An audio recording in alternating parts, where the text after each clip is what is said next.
Hello, everyone. My name is Alex. I'm a senior here at the University of Washington, and my grandmother was a Holocaust survivor. After being liberated from Bergen-Belsen, she immigrated to New York City to start a new life. Rabbi Mendel asked me to open the evening and to give my perspective on how this tragedy that happened all the way back in the 1940s still holds so much significance for us today. Before I do that, I'd like to thank Rabbi Mendel and Miriam for all their support with Chabad here at the University of Washington. Chabad hosts many events for us, from Shabbat dinners every Friday to celebrating the other Jewish holidays. Chabad is my home away from home. It's a welcoming place for me for anything, from moral support to a place to hang out to delicious food. I believe that Chabad is important because it helps us continue our Jewish culture despite the troubles of our times. Today, a lot of hate still exists, and evil still targets us, still in Hitler's name. And the very best thing that we can do is to still be here. And we will be here. And we will be proudly Jewish. Chabad makes this possible for people like myself here at the University of Washington. Next, I would like to touch on why I feel it's so important for us to host this event, and the reason that I think all of you came here today. I'm sure most of us have heard the quote, "Those who cannot remember the past are condemned to repeat it." But this rings true in our world every day. Many people dismiss the Holocaust as the nadir of humanity. But in doing so, we're turning our backs on the inhumanities of our modern day. The Holocaust is a critical piece of history because it teaches us about the atrocities that we, human beings, are capable of, not just 75 years ago, but now.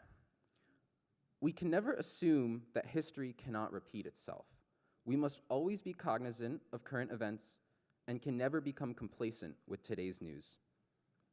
Unfortunately, many parallels to the Holocaust still exist today. Recently, we've seen an increase in hate crimes, including a significant rise in anti-Semitism. So to be here and be part of this event of human history helps us prepare to make our future a better place.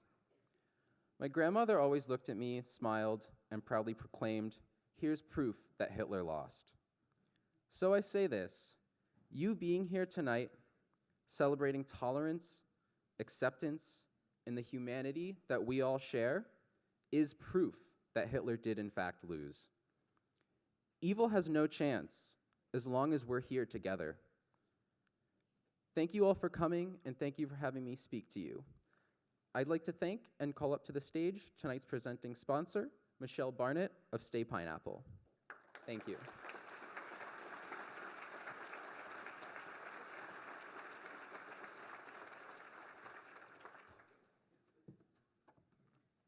Wow, there's a lot of people here, and this is phenomenal. I'd like to extend a very, very warm welcome and a big thank you to everyone for coming tonight. Stay Pineapple Hotels is so honored to have partnered with the University of Washington in this, what is promising to be an extraordinary evening and a wonderful conversation. I thought I would share a really quick story with you all. I wouldn't want to bore you, so I think that it sort of is reflective of why conversations like this evening hold such power for my family and for our company, because awareness raising, that is what we must do. That's our responsibility. So on a lighter note, in 2013, I had a little boy who was born in 2000 who in 2013 was going to have a bar mitzvah. We started arranging his bar mitzvah, and we thought, well, what if we had it at the Western Wall in Jerusalem? Wouldn't that be special? So planned a trip. Off we went in May of 2013. And we had a wonderful time. For those of you that are from Israel, have been to Israel, you know what an extraordinary trip it always is, always different. Max had never been, so we had a great time. We went and we had the ceremony. It was phenomenal. It was a beautiful moment. Family was there, and then we went and we floated in the Dead Sea. Actually, Max pushed me over to make sure that you could float before he went in. But you know, that's what you are when you're 13. And then Actually, karma came back because Max rode a camel named Mazel who spit at him. So it was all good. We played on the beach, we ate falafel, we had a wonderful time. And then on the itinerary of the 2-week trip came up Yad Vashem. It was time to go visit the Holocaust Museum. So we got there, and I have been through it before, as well as my family had, except Max had not. So we're halfway through the museum, and for those of you that know the museum, you know how somber and powerful is, I guess, the best word for it. About a couple hours in, and there's no Max. And I can't find Max. So I look all over the museum, and I go back in the corner, and there is this man-child, wide-eyed and wet-eyed. And he stared at me, and I think at that point he was only 6 feet, wasn't 6'3" yet.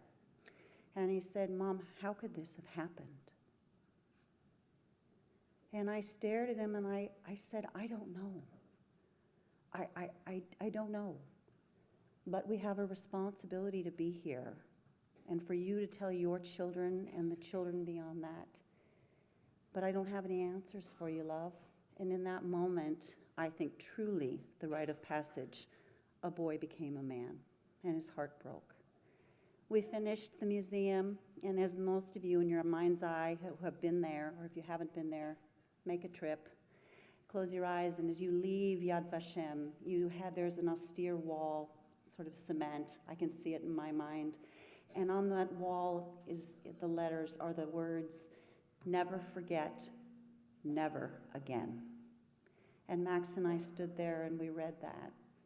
And it was really, really powerful. Here was this child who had grown up in Sammamish with the Holocaust as a conversation around a Jewish table. He'd gone to wonderful schools. He'd learned about it in the pages of books. Nothing was as searing as being immersed in it. So that's why we're so pleased and so honored to be here tonight and to support this community event, to work with the university and work with Eva and allow us this treasure to immerse ourselves and hear the story so that we never forget and never again to anyone. So on that note, I'm going to introduce Rabbi. And it's my pleasure to introduce Rabbi Mendel Weingarten, the co-director of Chabad. My New York Jewish friends would be so proud of me for saying Chabad like that. The organization hosting tonight's event, and commonly referred to as the home away from home for every Jewish husky. Rabbi?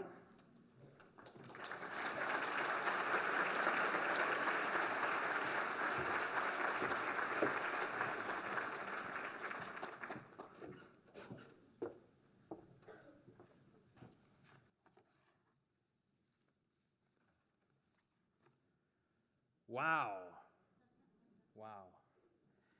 To fill this room was a dream and a vision that we took on 5 months ago.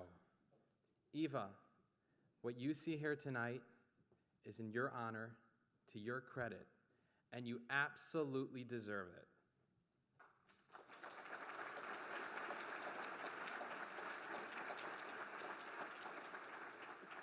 We did not get here on our own, nor could we have.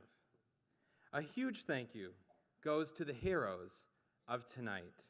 Let's hear it for the University of Washington student body.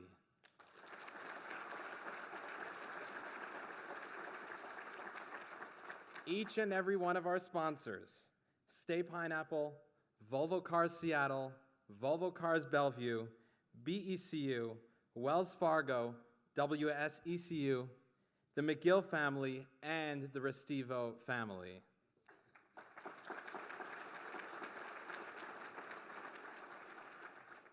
Please join me in welcoming the Provost of the University of Washington, Dr. Mark Richards, and his wife, Dr. Sarah Nunberg.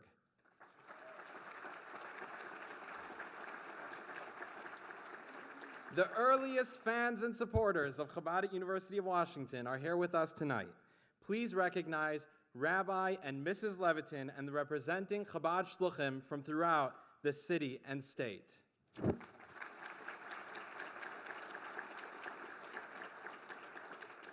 I knew it was a stretch when I invited President Cauce to lead tonight's conversation. Let me publicly state, I am so happy and proud that you accepted this honor and worked the miracles it took to fit this into your very tight schedule.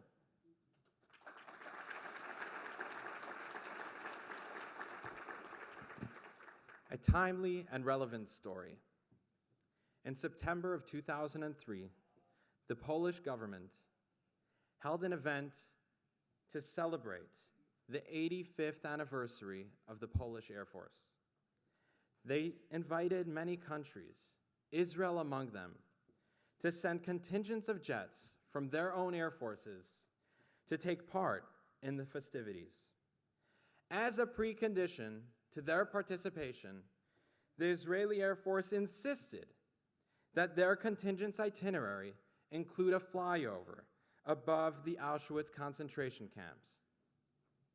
Upon hearing this demand, the Polish curators of the Auschwitz Museum vehemently objected. What? Send these loud, deafening military aircraft over Auschwitz? This is totally inappropriate, disrespectful, and irreverent. It's a disturbance of the peace and quiet of this very solemn place. You can't make this stuff up.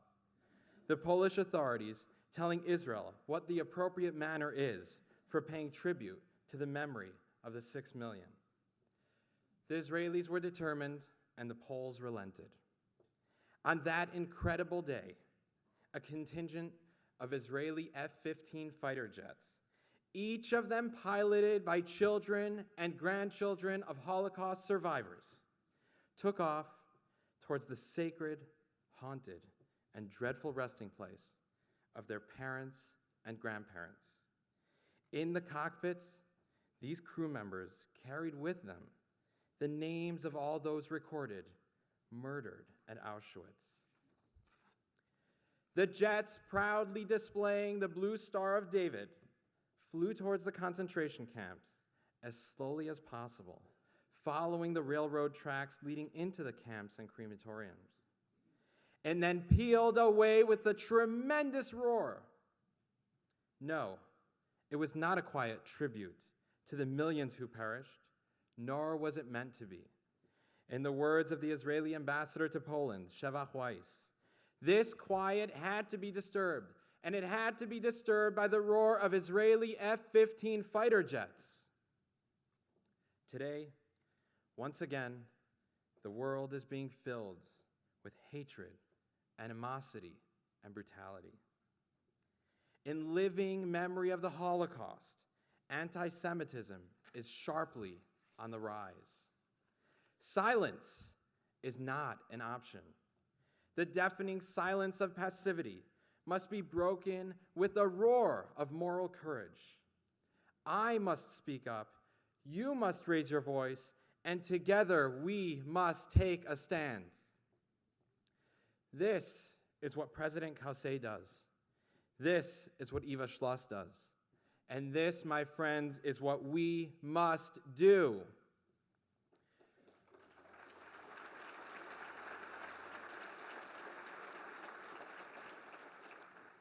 Please join me in welcoming University of Washington President Mari Cauce and the star of tonight's evening, Eva Schloss, champion of Holocaust education.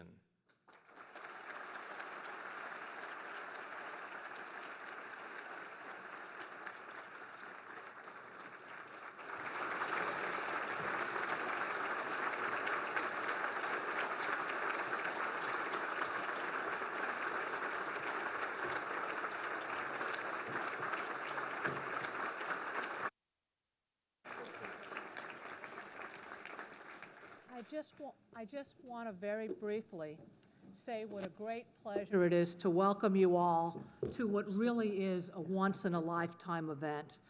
Before we begin, I want to thank Rabbi Mendel Weingarten and Miriam Weingarten and Chabad UW who made this event possible, as well as our event sponsors, including Michelle Barnett of State Pineapple. And I've stayed with them in San Francisco. They're a great, great chain.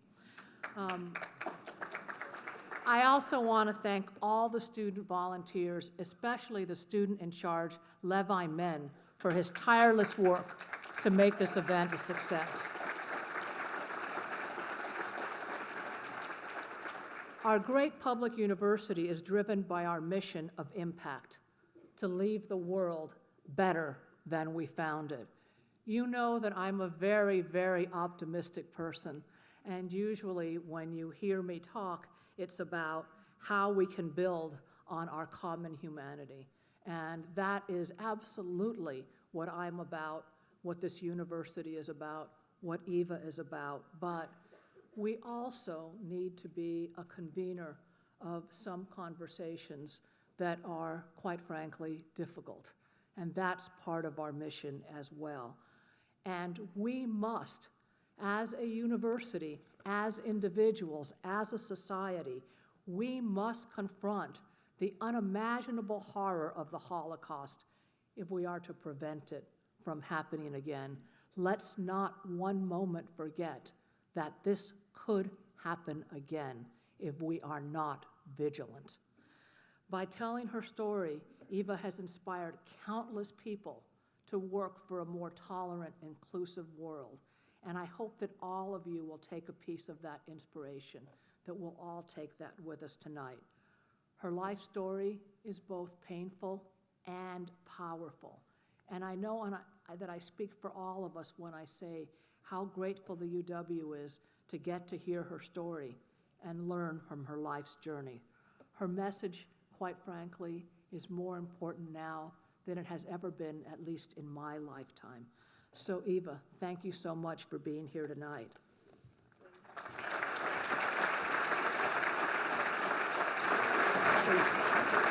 Thank you very much. Let's come off again. Oh dear. So, Eva, No, it's on still. it's on, okay. Yeah, I think it's okay. Can you all hear me? Yes. Well, thank you very, very much for coming, everybody. I hope we'll have a good debate, and I'll tell you my story. And yes, it is, like I've heard, it is very, very important not to forget and not to repeat this. So can you tell us a little bit about your story and why it's so important to you to be telling it now? Oh. Well, I was brought up in Vienna, a beautiful city, a beautiful country, and in a lovely family. And this is really what gave me the basis of a good life. And but suddenly all this collapsed when in 1938 the Nazis, without any warning, occupied Austria. We had many Christian friends. You know, at that time you didn't kind of ask what nationality have you, where you come from. Austria used to be a big, big empire. It lost all this in the First World War, and so there was a big mixture of people living in Vienna. The Emperor, Franz Joseph, he actually encouraged Jewish people to come to Vienna.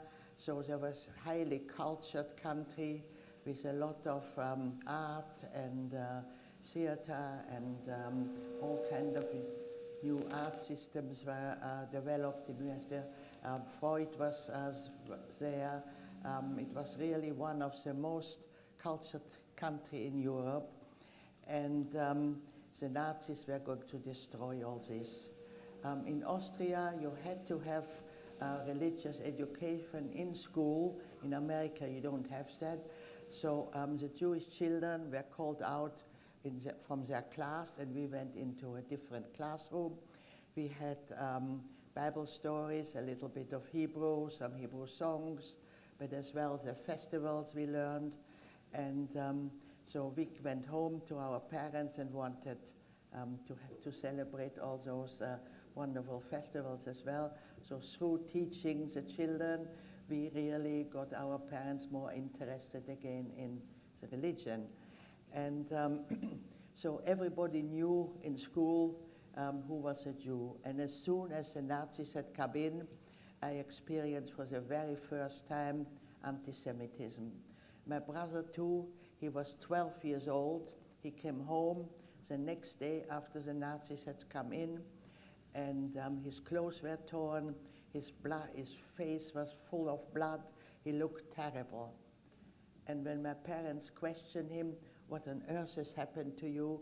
He said, my own friends did that, and the teachers just watched it happening. Me too, my best friend was a Catholic girl. On the way home, I usually stopped off there to play, but the next day, when I got there, I could see the mother looked very, very cross at me, and I didn't feel guilty because we hadn't had a quarrel, and the mother said, we never want to see you here again, and she slammed the door in my face. I went crying home, and I said to my mother, we didn't have a quarrel, why is all this happening? And my mother explained, for Jewish people, life is going to be very, very difficult from now on. Now the other terrible, terrible thing was, by 1938, the world in general had closed the doors for Jewish emigration. From Germany, before that, in 1932, 33, 34, when it started to be a bit dicey for Jewish people, it was still possible to find a new home somewhere in the world. Otto Frank, Anne's father, who later became my stepfather, always told us and our children, when he heard in the street, there was a very famous Nazi song, when Jewish blood drips from our knives, things is going to get good again. He said, when I heard this singing, I realized this is not a country where I want to bring up my family. So he was able to get out still to Holland in 1933 to Amsterdam. So we were actually very, very lucky that eventually we could leave as well. My father had business connections in Holland. He had inherited a shoe factory from his parents, his father, and in Holland, in the south, was a big shoe industry, and he had been export and he had business there. So somehow, of course, you know, I didn't know all this till much later. He was able to get out, and he said, as soon as I'm ready to find some accommodation for you, my mother, my brother, and me, I'll send for you. But by that time, when it was, I think it was several weeks later, the borders were closed as well. Eventually, we were able to escape to Belgium, and there as well, French speaking. I was 10 years old. I had never heard about French, so I was put in a classroom. People looked at me as if I was dropped down from the moon, and nobody wanted to speak to me, and I lost all my certainty. I was a very a happy child, but I got very, very miserable, you know. I didn't know what was going on. I had no friends. We lived in a little boarding house. We didn't have much money. It was really a big, big shock. And, but you know, children adapt and eventually learn the language. And it was my 10th birthday, and I wanted a little birthday party in Vienna. I had always lovely birthday parties. And the landlady, where we had 2 rooms, said, yes, you can invite 5 girls. And I did.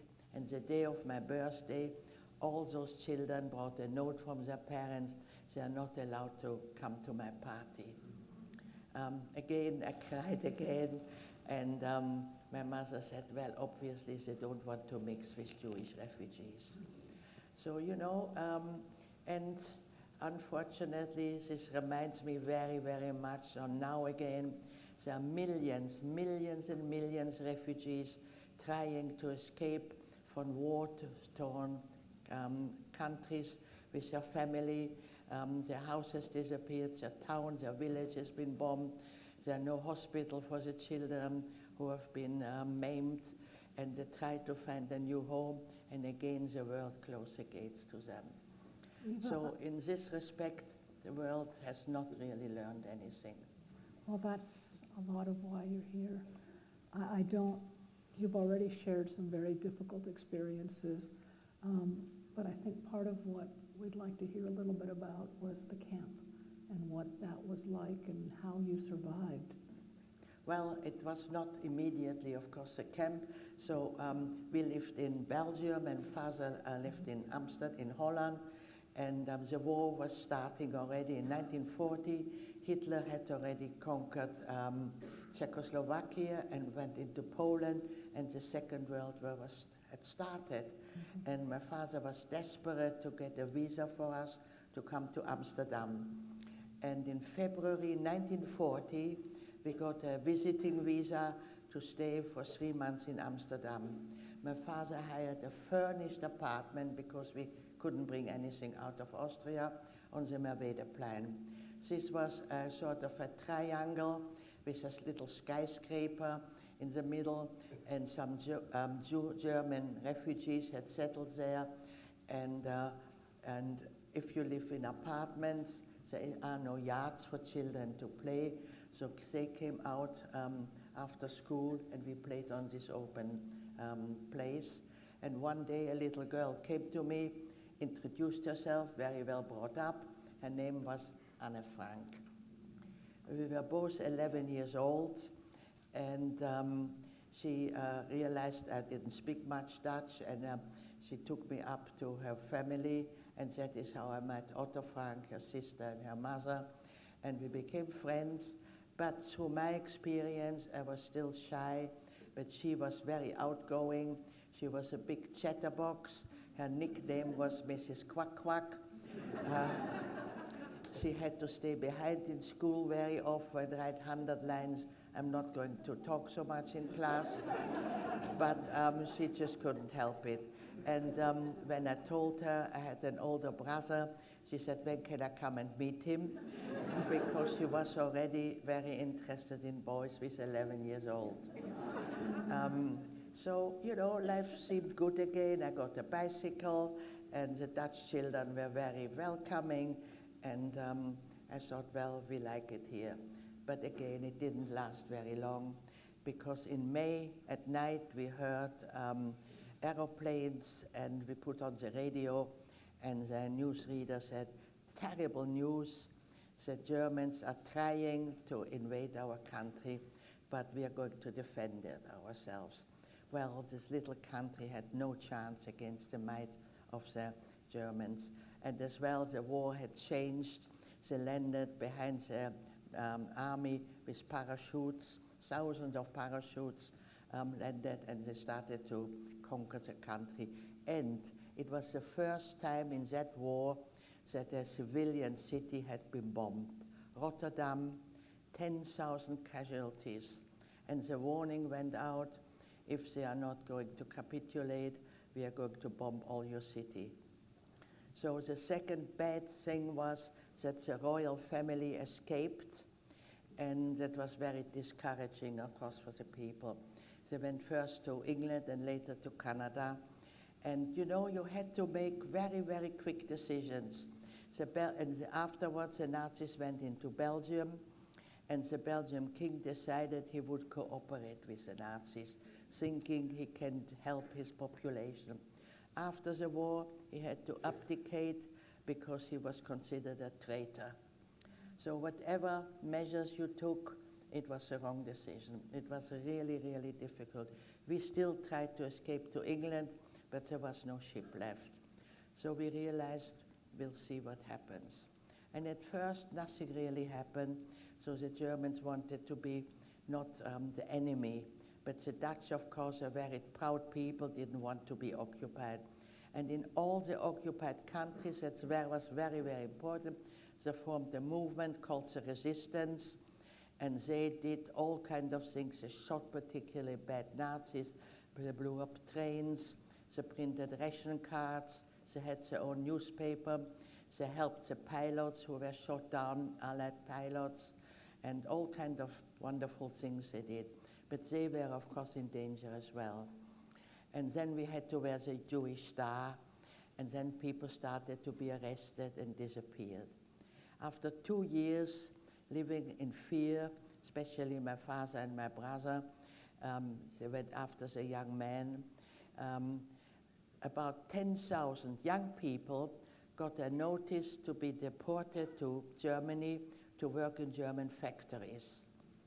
Well, by that time, in 1942, already in Germany, most Jews had been deported. So why do they invite more Jews? So my father called us together, and he said to Hans, "You're not going, we are going to go into hiding." And I questioned that, what you mean hiding? Adults don't go hiding. And my father explained, I found some wonderful people who are going to offer their home to us and keep us safe. But I couldn't find a house or people who were going to take in 4 people because the apartments are quite small in Holland. So we are going to split up again. I will go with my mother and Heinz will go with him. And I started to cry. I was 13 years old. I didn't want to be separated. I was very, very close to my brother and my father. And my father explained, if we're in 2 different places, the chance that 2 of us will survive is bigger. So survive. So I think this was the first time when I realized it was a matter of life and death. So this is pretty scary. So this is what happened, and that was the same time Anna's sister Margot got this call-up notice as well, and they went into hiding in Otto Frank's office, and I'm sure some of you have been there and seen where that happened. So quite a bit different from our situation, because there were 8 people, and I was just with my mother. We had to sit the whole day, like you and me sit here, and we took our lunch. We were not allowed to move around, but the people were out at work in case neighbors would hear footsteps, then they might think they're burglars. So we had to sit still. And I was a very sporty child, very lively. Not easy for a young teenager. To sit, can you imagine, day in, day out. And the very worst thing was the Nazis knew that not all those people who had the call-up notice had appeared. So where are those people? And they really wanted to get every Jew. So they did house searches. So at night there was a knock on the door, and people had to open and let the Nazis search their homes. So in all the different hiding places where we were, we had a hiding place within the hiding place, meaning that the people from the resistance, again, those wonderful people, came, looked over the apartment and built a false partition with a trapdoor, sometimes under the floorboard, sometimes in a wardrobe. So when the knock came, we quickly went there. But a story, for instance, made the round that in another home as well the same thing was happening. The Nazis came. It was always at night, and people were quickly going into their hiding place, but the beds were still warm. So they realized there were people. So they demolished the whole apartment till they found the people. And the host people, of course, were taken away as well. So when people hear this story, they said, you know, I can't take the tension any longer. You have to move to somewhere else. So we moved perhaps 7 times in the 2 years we were in hiding. So with Frank it was different because they were in Otto Frank's office, so they were relatively safe. There were no house searches there. In May 1944, so after 2 years, my father and my brother were in the country, and he phoned my mother. We were in touch by phone, and he said the woman where they are staying is blackmailing them for more money. And if you can't earn any money, you know, my father couldn't go to work, our savings had disappeared, and he said, well, if the war still lasts much longer, she's going to throw us out anyway. So can you please find another place for us, because we were in the resistance. And it was already difficult to find good places. Can't you hear it? Yeah, it's okay. And so it took my mother a few weeks, and eventually a Dutch nurse came forward and says she knows a good place. And Should we? can't hear? It's still on. You can always, if not, I can be on mine. Is it not? Yeah, Yes, can't it's you on hear? again, No, yes. it's gone back again. Okay, thank you. So this nurse said she knows a good hiding place, and so my father and brother escaped in the morning, still when it was dark, to go to Amsterdam, and met this nurse.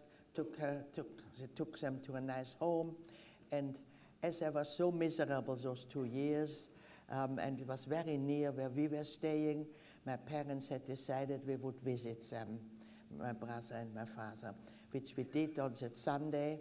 And on Tuesday, it was my 15th birthday, and our host had saved up an egg for me for my breakfast, and we were sitting down to breakfast, and there was a knock on the door. They opened the door because daytime was always safe, and the Nazis stormed in. And they right away went for us, my mother and me, and took us away. And we had no idea what has happened. And they took us to the Gestapo headquarters, and they interrogated me, and they beat me up. They wanted to know who had helped us, and so on. Really, I was in shock. I just lost my language. I couldn't speak. And they really beat me very hard, and then they realized I wouldn't speak. So they took me and threw me in a little room, and I found my father and brother. And it turned out that this nurse was a double agent. She really worked for the Nazis, but pretended that she was a member of the resistance. Oh my God. This nurse betrayed in the same house over 200 people, and mainly those people never made it. Children, young people, she took in everybody and betrayed them. And after the war, my mother was at her court case. She only got 4 years. But anyway, we were taken to a holding camp, and on the Friday, we were already put on transport.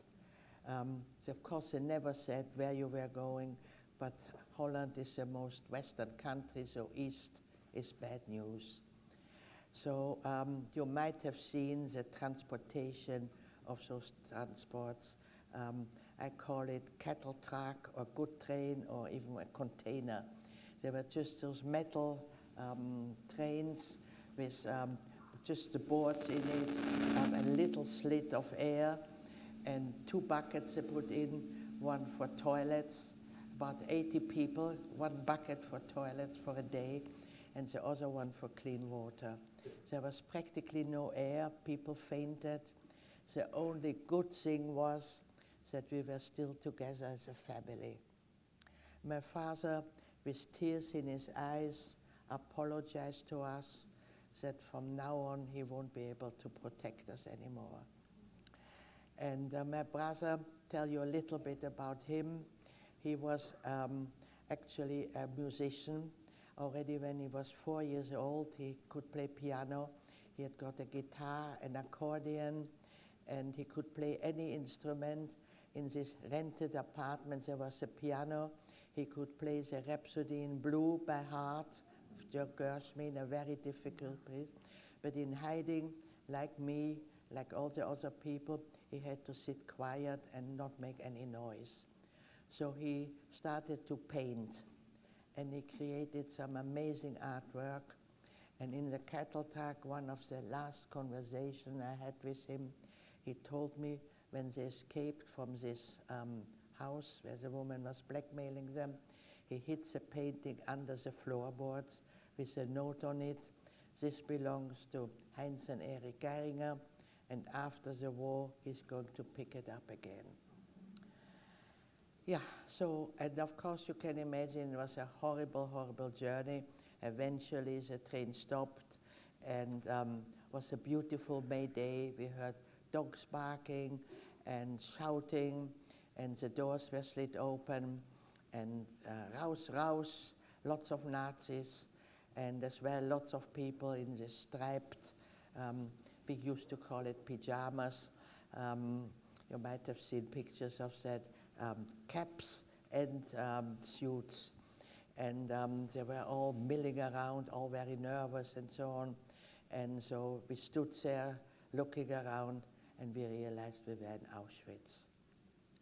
Now the world did know what Auschwitz was, because the BBC, British Broadcast Corporation, sent broadcast out to all the occupied countries, all of Europe, and telling the news what was happening with the war, but as well what was happening in Germany and Poland. And they always mentioned Auschwitz as the worst concentration camp, death camp, where Jewish people were systematically being gassed. So that was no secret whatsoever. And were you aware of that while you were there? Yeah, we knew. So the next command was men and women to different sides. If ever you have been there visiting those horrible camps, it was a huge, huge area. There was Birkenau, which was a women camp, Auschwitz was a men camp. Then there was Canada, which was another part where all the belong, everything was confiscated, where it was sorted out. There was Monoway, another work camp, so a huge, huge area, and all really where people were all quickly or slowly killed. And so you can imagine the goodbye between men and women families. And I will never forget, my father was not a religious man, took me by the hands with tears in his eyes. He said, "God will protect you." You know, he knew he couldn't do anything for me, but he hoped perhaps if there is a God, he will look after me. We were still in the clothes we had been arrested in, and in Westerbork, the holding camp, some nice person had given my mother a hat and coat and said, "Well, perhaps that comes in handy." And my mother gave me that to wear. And so the hat had a big rim, bit like a Rabbi's hat. And so suddenly Mengele came, the camp doctor. I'm sure you've heard of him. He was a normal, ordinary doctor, German doctor, about 40 years old. But he wasn't there to cure people, but he decided who was going to die and who was going to live. So he looked you over just for a fraction of a second and decided which side to go, life or death. And this hat definitely saved my life at this time, because he didn't see how young I was. We lost about half our Dutch transport. All the children, all the toddlers, all young people, even older girls than me, if they looked perhaps pale or they were not very tall, went to the wrong side. Of course, they didn't say what the wrong side was, but we realized those were the people who probably couldn't work anymore. So, and then eventually we were herded into the camp, huge barrack. The next command, undressed completely naked. And the Nazis were walking around, laughing at our embarrassment. Then we had to go in front of a table. We had to give all information about from which country we came. But from all of Europe, people were transported to those terrible, terrible camps. And so information, what job you had, how old you are, all kinds of things. It was all written down. And then they told us, well, forget you're a human being. You're going to be tattooed with a number. If ever we want you, we are going to call you out by your number. So we all got a number on our arm. The next step was that all our hair was shaved, still naked, we stood there. And while this was going on, that took many, many hours, they told us, those young Nazis, with laughing, with pleasure, that the family you have been separated from were told to go into a shower And then they started to laugh again and push each other, and said, but of course it wasn't a shower, but they were gassed.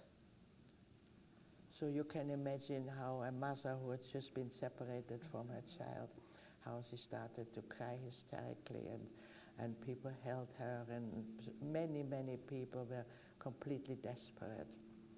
And then we were released, still naked, and we passed a huge heap of a mountain of clothes, and we were shown one garment, could have been a winter coat or even a night dress. The next heap were shoes. We were given 2 shoes, again, of course, never a pair, and that was all our belongings. Then everything had to go quick, quick, quick. We ran into our barracks. Again, you might have seen pictures of that. 3 high, big bunks, wood, nothing in it, just the boards, not a bit of straw or a pillow or a blanket. And they told us, this is where you're going to live as long as you're still alive, and that won't be very long. So, you know, we were in shock, you know. We thought, well, how are we going to exist like this? And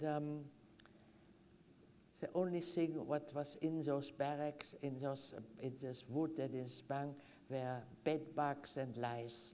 So within a week, we were already covered in lice. Not just head lice, but body lice. Washing, you can forget about. Toilets, at the end, you know, there were A, B, C, D camp, barracks, both sides. In the middle was the Lagerstrasse, and at the end of that, there were 2 barracks, one with kind of cement holes, which were the toilets, and the other some with taps, which sometimes dribbled a little bit of water. So washing, forget about it. We never washed.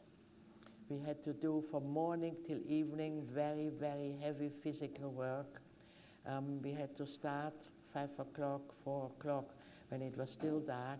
We stood 2 hours in front of the barrack to wait for our breakfast, which was a little mug of liquid. And then we were taken to work.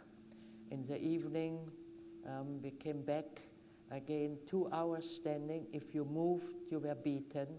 Rows like this. The camp was counted, and then we got our supper, which was a big chunk of bread. In daytime, we didn't get any food at all. So a lot of people tried to keep half of this bread for the next day, but you had nowhere to keep anything. So the only place where you could keep a piece of bread was under your head when you slept. But it happened very often that the person who slept next to you, while you slept, it fell from under your head, they ate it up. So we realized that if you want your portion of bread, you have to eat it in the evening. Very often it happened in the morning you woke up and the person who slept next to you didn't make it anymore. There were all kinds of illnesses, typhus, cholera, dysentery, and many, many, many people perished. Many of us here have read about this, but hearing it from your voice and your story is, what I was going to say is many of us have read about what happened, but hearing it from your voice and hearing your story, how did you, with everything that they were doing to try and strip away your humanity, how did you keep your heart full? How did you keep your faith? Well, you know, as I said before, I had a wonderful family life. I was 15 years old. I just wasn't ready to die. So I never, ever gave up hope. I really wanted to get a boyfriend. I wanted to get married. I wanted to have a family. And, you know, I held on. And of course, being together with my mother was a big, big help. But that was not the end of everything. About once a month you were going into a shower. As I say, we never washed, so we can imagine how we were. When we were having a shower, it was wonderful. We were deloused as well. And so one day it might have been, of course, every day was the same, but it started to be colder. I think it might have been perhaps end September, October, something like that. And we came out of the shower, and there stood Mengele, and the selection was taking place. Meaning we had to naked turn around in front of him, and he was going to decide if you are still able to work or not. So I passed. My mother, she was rather tall, and as you can imagine, like any mother would do, very often she had given me part of her bread ration, and she had become really very thin. And so Mengele looked at her, let her turn around once more, and then he decided that she wasn't able to work anymore, and so he selected her to be guest. About 40 of our transport, it was still the Dutch transport, we were together, women were selected to be guest. And those naked women walked out, and I thought I'd lost my mother. So I was, as you can imagine, I was desperate, became really very, very difficult to carry on. And I got more depressed. It was winter. I had frostbite on my toes. I sometimes lost my shoes when I was walking through the snow. And I was sitting, working. We were it was called weaving. We had a very, very tough job to do. And I thought, I don't think I can hold on much longer. And a couple, those were the people who ran the camp really under the supervision of the Nazis. Usually they were Polish criminals, women, called me out. She said, somebody wants you outside. And I thought, well, that's it now.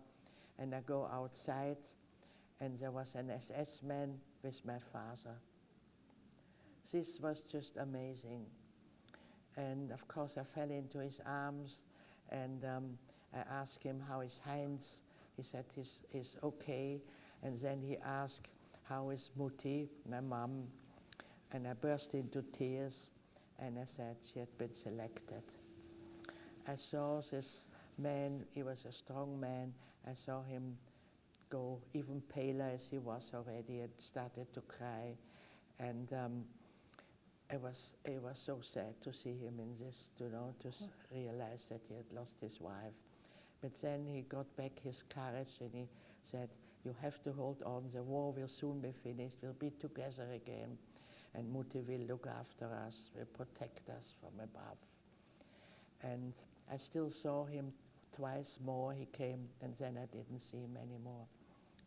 In the meantime, the Russians seemed to be approaching, but of course we didn't really know, but we realized the Nazis became very, very nervous.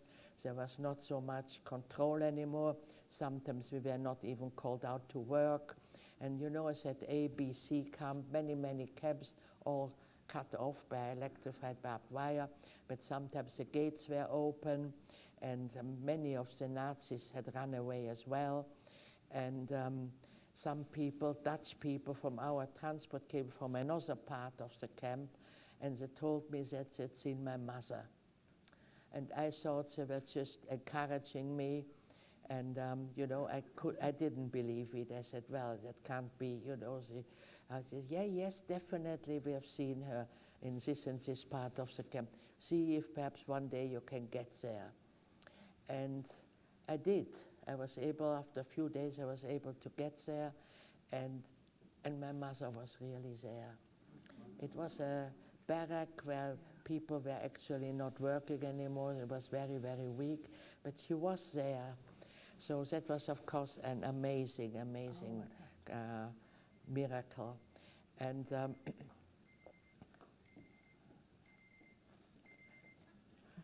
it's not yet time. No. And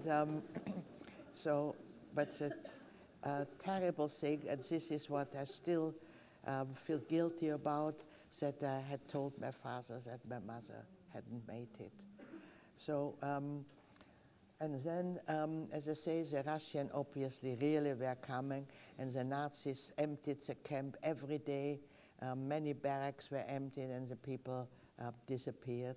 And again, by luck, my mother and me didn't go on those transports. After the war, they were called the death marches. You might have heard of that, because many, many thousands of people had to march from Poland, partly to Germany or to Austria, and with no clothes practically, and in the snow with very little food. Sometimes they went by train, but hundreds of people pushed out in trains, open wagons and things like that.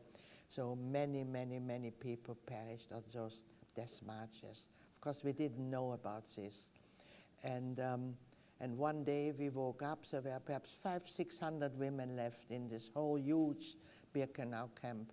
And it was very, very quiet, no shouting, no dogs barking. And we went outside, and the camp was deserted. And so we were left on our own. The gates were open. We could have gone out, but of course, where to go? The middle of snow, we had no money, we had no clothes, so we stayed there. And then after another few days, we were looking around, we were looking for food. We had to hack the ice to get some water or melt the snow somehow. And at the gates took a huge creature, all in fur and icicles on his beard and his hat and things. And it was, first it looked like a bear, but when we looked closer, it was a Russian soldier. You know, they wear those big fur hats and things. And he came in, and he looked at those women lying in the banks and the beds and bunks, and it was really, you know, he was speechless. He had no idea what he would find, but he explained, Polish people could speak with him. He explained that he was a scout to find out if the Germans were still here, and he's going to report back that the army can march forward. And within a few days, the Russian army came. That is now 27th of January, the liberation of Auschwitz. It was, yes, liberation, but not really liberation. The Russians were fighting, they were pursuing the Nazis. They stayed the night, they cooked for themselves, but as well for us. They gave us those metal bowls with cabbage soup, very greasy cabbage soup, but the smell of it, you know, drove us nearly mad. We were really starving, and there we got this wonderful, wonderful soup, and we ate and ate and ate, but I've never had a worse painful night on a bucket because the food went straight through me. You know things are bad when you're looking up at cabbage soup. But you know, when you can't digest it, and in the morning people had died because they were too weak to digest it. And the Russians left again. And then I decided I would go to Auschwitz with somebody else to see if I would find my father and brother. Yes, tell us about And we went there, and the Russian had made their headquarters there, because Auschwitz, if you've ever been, they were brick building. It was much more solid than in Birkenau. And so I asked permission, but they didn't care. They were administrators, they were busy doing things. And I looked everywhere, and I saw a man who looked vaguely familiar, but he looked very thin and gray. And I went to him and I said, I think I've seen you before somewhere. And he said, yes, I'm Otto Frank, Anne's father. And you are Eva Geiriger? I said, yes. And of course he asked me, have you seen my girls or my wife? And I hadn't seen them. But he had seen my father and brother, so I didn't know about death marches. So I was sure the war will end soon and we will be together again. And then the Russians, and this I will really point out to you, the Russians were really, really very good to us. They realized it was dangerous for us to stay there, so they organized transport for us, food for us, they gave us Russian uniforms, and they transported us for 4 months till we ended up in Odessa. that's a very, very interesting story, what happened in this big, long journey through war, country. Everything was destroyed in Poland, in Russia, in Romania, and eventually we ended up in Odessa, and which is Ukraine now, but still was Russia, and there we waited for the end of the war. And when that came in May, we realized we had survived. But of course, we still wanted to go back to Amsterdam to see if our family had returned. And Otto Frank was with us on this journey. And so that took again, there came a New Zealand troop transport ship, and we had a journey through the Mediterranean till we went into Marseille, and then long journey up back into the Netherlands. So we got there in June. So from end of January till June we were traveling. And we were deposited there, and that was it. You know, and we had expected there will be a welcoming committee, people will look after us, nothing. And then we realized, you know, all the other countries had been liberated already by the Americans and the British, Belgium, France, Italy, of course, was the fighting, Greece, and Denmark, Norway had all been freed, but Holland was occupied by the Nazis till the end of the war, till May, and the Germans took everything the Dutch produced to feed their own people. And in Holland it was called the hunger winter. There were no cats and dogs, can you imagine, had all been eaten. People went to the farm to come back with one potato to feed a family of 5. There were in apartments were found families, father, mother, 3 children, dead from starvation. And then more refugees came, people returning. And they just didn't have any means of looking after us. So it was really very, very difficult. But we were very lucky. We were able to get into our apartment because it was furnished and it belonged to a Christian. So Otto Frank, when he came back, he was with us on this long journey, had nowhere to go because his apartment, somebody else moved in, and all the furniture was always confiscated and shipped to Germany, to the bombed cities. And I read once that the Germans could never have carried on the war so long if they wouldn't have used all this looted material from all the people who went in the camp. All this was shipped back to Germany, and as well the apartments where Jewish people had lived, the furniture, everything was shipped to Germany. And so we waited for news. And then we got the news from the Red Cross, very casual. We have to tell you, to my mother, that your husband, with name, with even his birth date, and your son perished in Mauthausen several days before the American army came to liberate that camp. Well, that was our last straw. I had really, really thought they would come back. Otto Frank as well came to tell us about the terrible news that his whole family had perished, his wife and his 2 girls. After he left, my mother said, how can this man carry on with his life? He was 57 years old. He had nothing really to live for. And then a few days later, he came again with a little parcel under his arm, and he said, I must show you something. And he opened it very carefully, and you can guess what it was. It was Anna's diary. And he said, can I read something to you? And he opened it, and he started to read, but he always burst into tears. It took him 3 weeks to read this book. And he was amazed what she had written. And he showed it to everybody, and he showed it to a history professor, and he said, it is your duty to publish it. Yeah.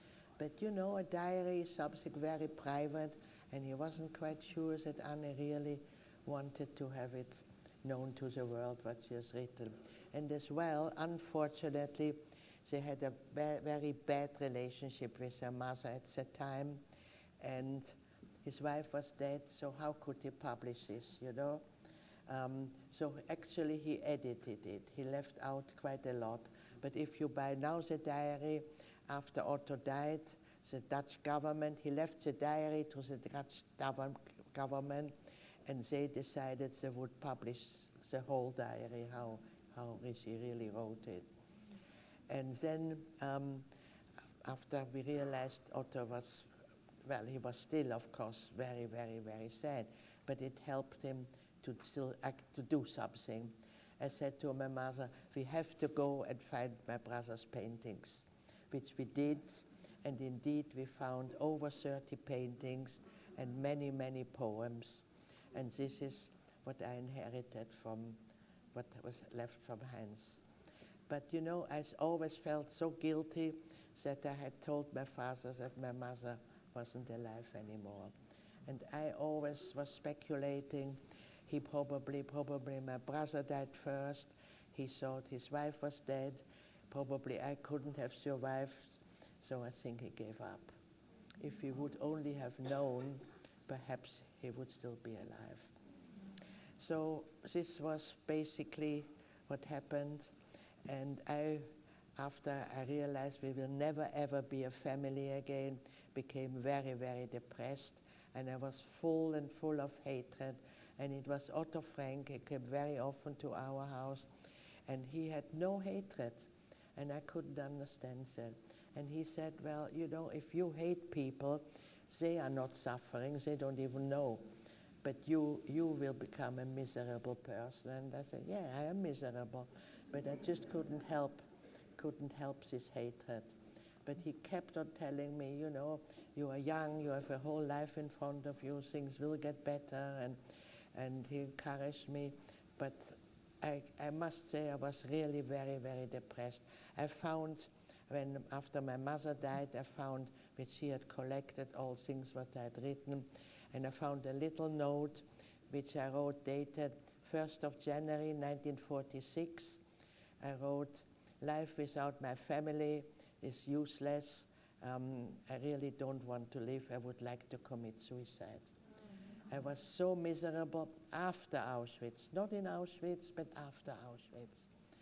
So you can imagine I must have had nightmares. I saw everything always in front of me. And I didn't want to go to school, but Otto said, good education is the only thing nobody can take away from you. And so I went to school, but I didn't enjoy it.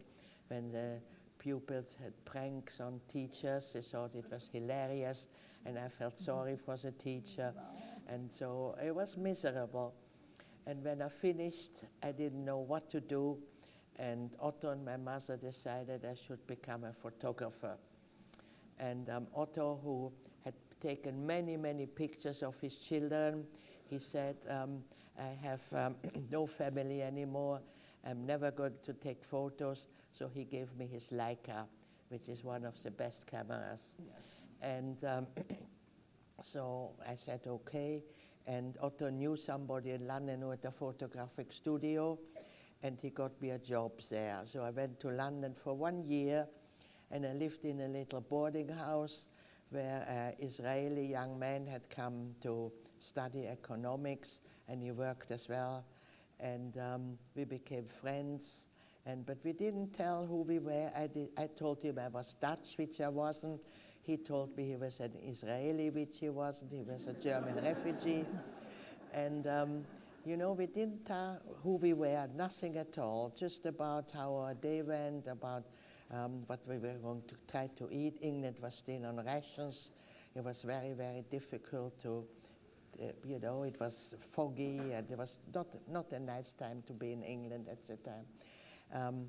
And we went for long walks and so on. And then after 6 months, he said to me, Eva, I fall in love with you. Will you marry me? And when I finished my studies, we can start a new life and go to Israel. And I said, no, thank you.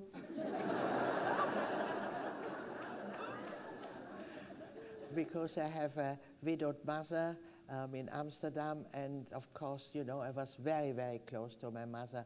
I would never have just gone off. And So he thought, well, perhaps I change my mind one day. And then Otto Frank, who visited me quite often, he had business as well in London. And I told him, you know, this young man has asked me to marry him, but of course I said no. And then he got a bit embarrassed and he said, well, you know, your mother and me have fallen in love as well. And once you get settled, we'd like to get married. So I went back to this young man and said, well, you can marry me now. Which he was really very, very pleased. And we went to Amsterdam because we didn't know anybody in London, and got married there in 1952. And Otto and my mother got married a year later in 1953. And they were married for 27 years, longer than they were married with their first spouses. And I was married 63 years. And unfortunately, I lost my husband a few years ago. But, you know, we didn't really know each other. We took a big gamble. But it turned out it was a good choice. And, you know, when I tell that in schools, I was married 63 years, they said, with how many husbands? Eva, and I said, just one. I think that we're all inspired by your story, but it's not an easy one to tell, and quite frankly, I can still hear some of that survivor's guilt when you talk about your father and your mother. For decades, this wasn't a story that you shared. Why are you sharing it now with us and across the country? I didn't talk for 40 years, I didn't. You know, when we came back, and not just me, all the survivors, we were desperate to talk what has happened to us, but the world didn't want to hear. Everybody had suffered. The war was really, really terrible. Millions of people have perished, and people wanted to get on. And the motto, never again Auschwitz, was what people thought. And at first it was like that. You know, people really helped each other, looked after each other, trying to rebuild the world again. But, you know, then started Cambodia, Korea, Vietnam, Bosnia. All the time there were wars again, and persecution, Muslims, Jews, Christian, it just didn't end. And when I started to speak in 1986, I realized the world has to know what has happened, and we have to create a better and safer world.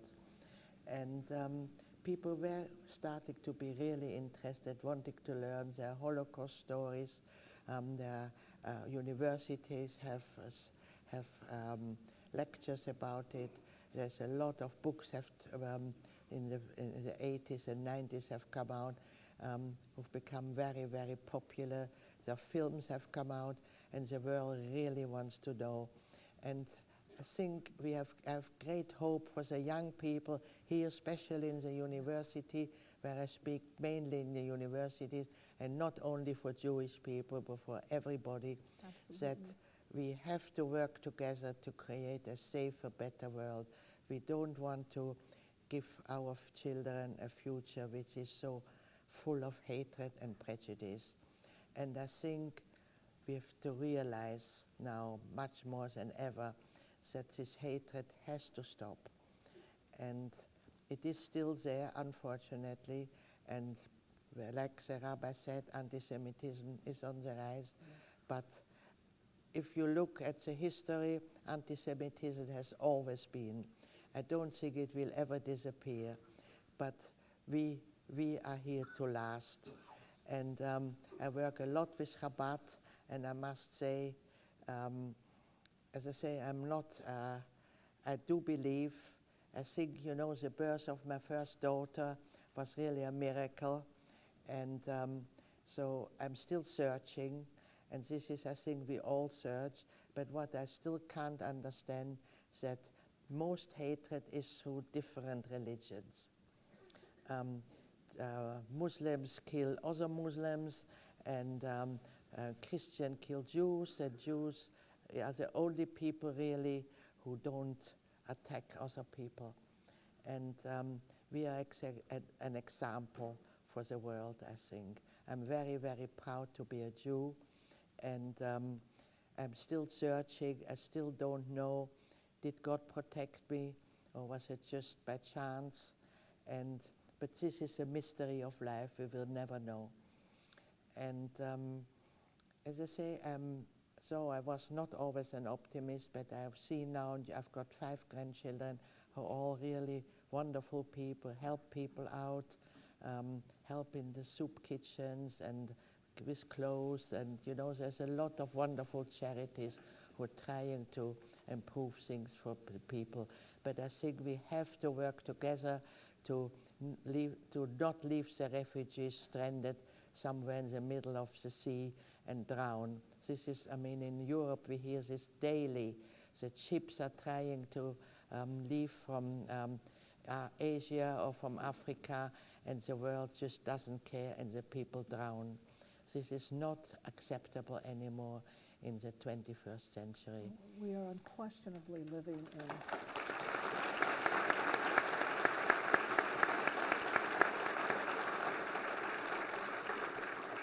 We are unquestionably living in difficult times. That's why it is so important that we gather here and listen to your story and find our common humanity and inspiration in what you have lived in the story and where you have come from, because your caring is so incredibly, what I was going to say is that we are living in difficult times. I don't think there's any question about that. That's why we are all so grateful that at this moment you are willing to, through your pain, reach out to all of us in our common humanity. I know that I speak for all of us in thanking you from the bottom of my heart, the bottom of our hearts, for being brave and speaking out, because it is something that we all need to hear. The proof that so many people have come to hear it is a proof that people want to know and want to change. Thank you very much for coming to listen to me, and I'm sure you're going to do your bit to change the attitude of people and to block out all this discrimination against people who are different from yourself. Yes, we will. This is really what you have to accept.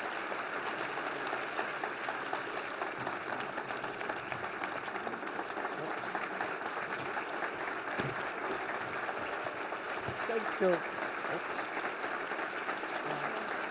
I'd like to ask,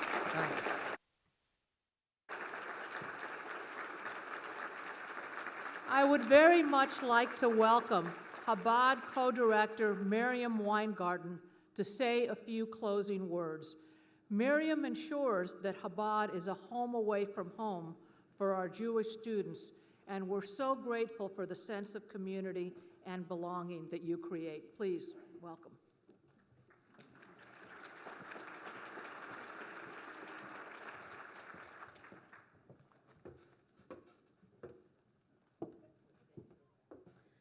That was special. Thank you. Thank you, Eva and President Cauce, for such a meaningful and informative evening. I now understand more about the horrors that my grandfather, Avram David Wilhelm, the namesake of our son of Remmel, experienced in Auschwitz. Can all of us take a moment and imagine? Imagine Eva and President Cauce sitting on stage having this conversation in an empty room. You are the true heroes for coming out tonight and ensuring that Eva's message and the memory of the Holocaust is not forgotten. Eva and President Cauce, this is our little way of saying thank you for giving your time, heart, soul, and energy to make tonight the spectacular evening it was. Thank you.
There are a limited amount of autographed books called Eva's Story outside.